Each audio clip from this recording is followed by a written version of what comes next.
I'm a big hip hop fan. I enjoy listening to old hip hop and even new too. Some of my favorite rappers off the top are J. Cole, Kendrick Lamar, Kanye, Eminem, and Tyler the Creator.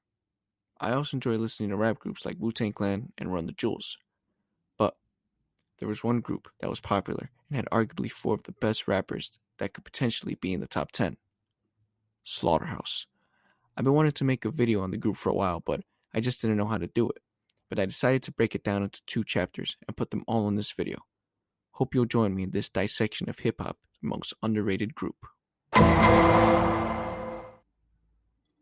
Slaughterhouse was a hip-hop group that consisted of four members: Royce the 5'9", Joe Budden, Joel Ortiz, and Crooked I.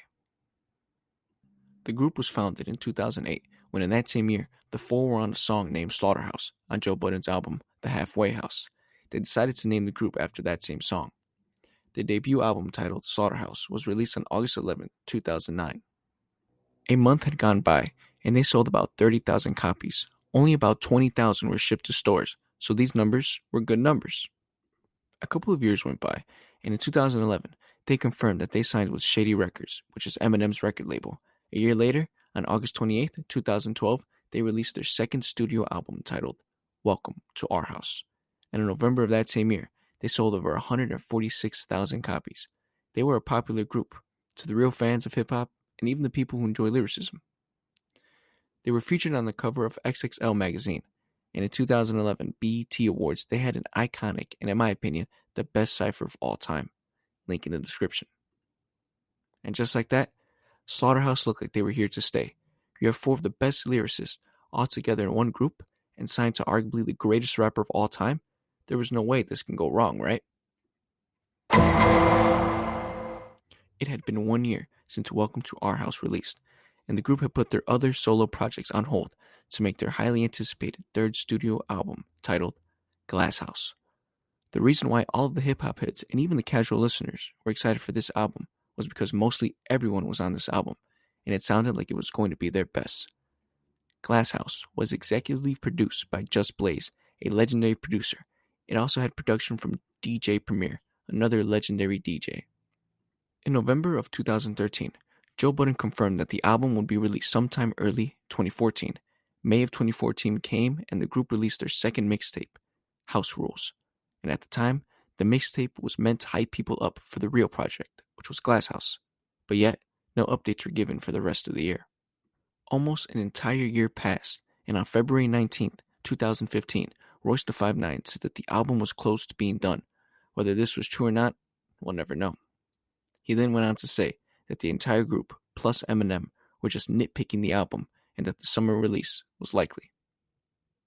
2015 finished, and nothing. 2016 came and went, and still nothing. The fans were wondering what was going on. On February 7th, 2017, Joe Budden announced on his podcast, the Joe Budden Podcast, that Glass House will never be released. To this day, the album has yet to be released, and with the way things are now, it likely will never come out. What started to put the group in the grave was in 2018, when Royce the 5'9" announced that Slaughterhouse had officially split. Why did the group disband? Well, in an interview Eminem did with Sway, he explained why Glass House was never released. We feel like the Slaughterhouse saga was unfinished. You know, I know there's a Glass House album that was pretty much completed but never released, right? Where we had left it about 2 years ago was everybody came in and some of the guys in the group picked certain beats. Some of the guys didn't feel those beats, so they liked the other beats. And there was definitely enough songs to put an album out, but for the most part, it wasn't a complete picture because everybody wasn't on the same page of what their favorite songs were. So I thought they were gonna go back home, regroup, and try to make a few more songs. I didn't hear anything from that, and then at that point I started getting really deep into Revival. You know, I was recording every day. So a couple months go by, and from what I understand it to be, what I was told, I didn't hear this firsthand, but Joe said, Slaughterhouse ain't hot right now, we don't have a buzz, we need to put out a mixtape. From that point, everybody started branching out. Royce went and did his album, Prime. Like, everybody started doing their own kind of solo shit. So I thought they were just happy with that. You know what I'm saying? Like, they just wanted to maybe work on their own projects for a while and we would come back and visit this or whatever. When we made the first Slaughterhouse album, The Welcome to The last song that was released that featured the entire group was on Royce's mixtape, The Bar Exam 4. The song was titled Chopping Block. This song featured everyone, even Joe Budden, who was retired from rapping at the time, and still is to this day. Now what really put the final nail in the coffin was on March 10th when both Joell Ortiz and Crooked released their album, Rise and Fall of Slaughterhouse. The purpose of this album was to address the fallout of the group. Royce and Joe did not like this move by Joell and Crook. They didn't even know that this project was coming out. They took offense and felt like they were just disrespecting the brand name for money. When it took a bag, y'all got people saying we out here doing things for a bag. I never done nothing for a bag. Y'all know me better than that. That is exactly.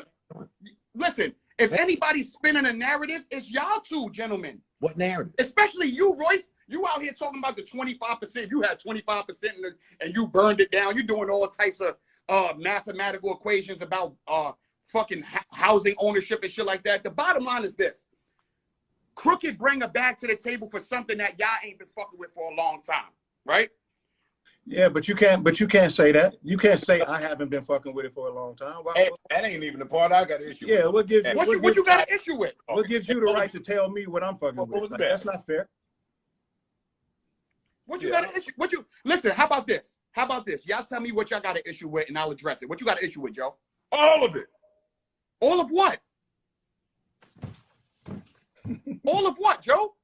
Don't do that. All of what? All of what? The full video is in the description.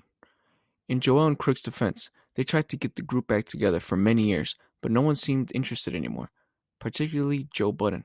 They felt like they owed the fans some closure. I would love for this group to reunite and settle their differences, not just for the fans, but for themselves too.